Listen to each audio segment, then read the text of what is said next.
3 కారణాల వల్ల వచ్చారు స్వామి కిందకి. మొట్టమొదటిది ఏమిటంటే ఆ సమయంలో 72 అవైదిక మతాలు విజృంభించేసాయి. ఇప్పుడు 2-3 పాషండుల మతాలే విజృంభిస్తే మనం తట్టుకోలేకపోతున్నాం. మరి 72 అవైదిక మతాలు అంటే ఎంత కష్టం. అటువంటి సమయంలో ఒక సామాన్యమైన గురువు వస్తే సరిపోదు, సాక్షాత్తు శివుడే దిగి రావాలి. అందుకోసం వచ్చాడు భగవంతుడు. ఇంకా రెండో కారణం ఏమిటంటే సనాతన ధర్మం లోపలే చీలికలు. ఒక వైపు నుంచేమో వైష్ణవత్వం, విష్ణువు మాత్రమే గొప్ప అని పరమేశ్వరుని కించపరచడం.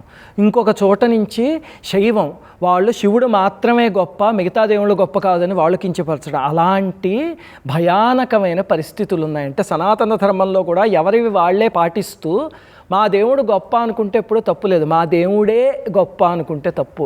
దురదృష్టవశాత్తు ఆ రకమైన పరిస్థితులు ఉన్నాయి. వాటన్నిటిని సమన్వయపరిచి ఒక త్రాటి మీదకి తీసుకురావాలి అంటే మహా అవతారం దిగి రావాలి. ఇక మూడవది ఏమిటంటే నాస్తికత్వం. ఈ రెండిటికన్నా భయంకరమైనది ఇది. ఇటువంటి పరిస్థితుల్లో పరమేశ్వరుడు కిందకి దిగిరా సంకల్పించుకున్నాడు. మరి ఎవరి గర్భానికి రావాలి? అలాంటి మహత్తరమైన అవతారాలు ఎవరికి పడితే వాళ్ళకి పుట్టేవు. అలా పుట్టాలంటే ఆ క్షేత్రానికి ఎంతో విశిష్టత ఉండాలి.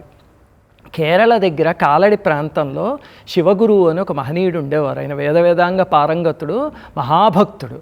ఆయన భార్య పేరు ఆర్యాంబ. వాళ్ళకి సంతానం లేదు. లేకపోయేసరికి పరమేశ్వరుణ్ణి ఎంతగా ప్రార్థించినా సంతానం కలగలేదు. అప్పటికే వాళ్ళ వయస్సు కూడా చాలా పెద్దదైపోయింది. దాంతో వాళ్ళు ఏం చేస్తారు, ఆ దగ్గరలో వృషాధీశ్వరుడు అని ఒక పరమేశ్వరుడు ఆలయం ఉంది.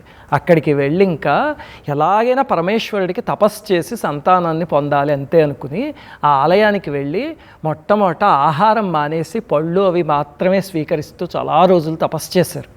పరమేశ్వరుడు ఇంకా ప్రత్యక్షం కాలే.